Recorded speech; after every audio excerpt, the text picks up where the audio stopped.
You reproached me for wanting what is evil for you. Also, a sick child reproaches the doctor and his mother for the bitter medicines they make him drink, and for the things he wishes to have, and they deny him for his own good.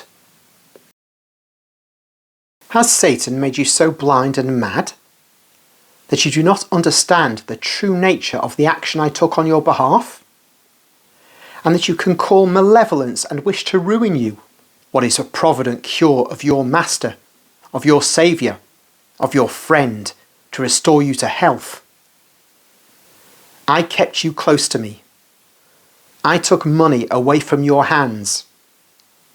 I prevented you from touching that cursed metal that drives you crazy. But do you not know? Do you not feel that it is like one of those magic potions that bring about an unquenchable thirst and produce in the blood a fierce heat, a fury that leads one to death? You, I can read your thought, reproach me, thinking, why then, for such a long time you allowed me to be the administrator of the money? Why? Because if I had prevented you from touching money earlier, you would have sold yourself, and you would have stolen earlier. You sold yourself just the same, because there was little you could steal. But I had to try to avoid that, without doing violence to your freedom. Gold is your ruin. Because of gold, you have become lustful and treacherous. There you are. You believed Samuel's words.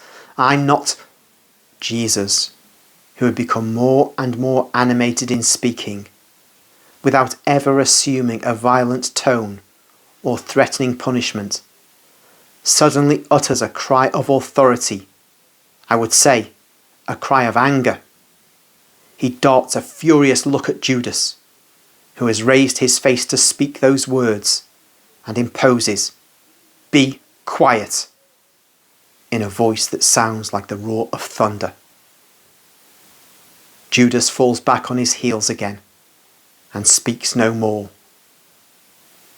There is silence, and Jesus, with a visible effort, recomposes his humanity in such a composure and with such powerful control that testifies by itself the divinity that is in him. He resumes speaking in his usual voice that is warm and kind also when it is severe, persuasive, conquering. Demons only can resist that voice. I'm not in need of information from Samuel or anybody else to know what you do. But you, wretch, do you know in front of whom you are? It is true. You say that you do not understand my parables any longer. You no longer understand my words. Poor wretch.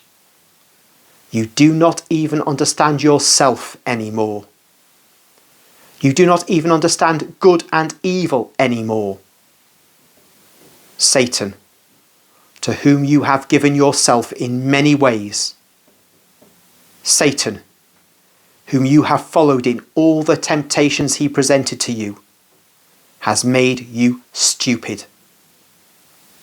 And yet once you understood me. You believed that I am he who I am. And you still retain a clear memory of that. And can you believe that the Son of God, that God needs the words of a man to know the thought and the actions of another man?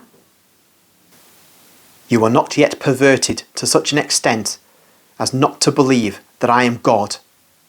And that is where your greatest fault lies. The proof that you believe me to be such is that you are afraid of my wrath. You realise that you are not struggling against a man, but against God himself, and you shiver. You shiver, Cain, because you can but see and think of God as the avenger of himself and of innocence. You are afraid that it may happen to you as it happened to Korah, Dathan, and Abiram and their followers. And yet, as you know who I am, you struggle against me. I should say to you, cursed, but I would no longer be the saviour. Just to pause for a moment. Korah, Dathan and Abiram, you'll find out about them in the book of Exodus and how they opposed Moses and how they were dealt with. Jesus isn't going to deal with Judas that way.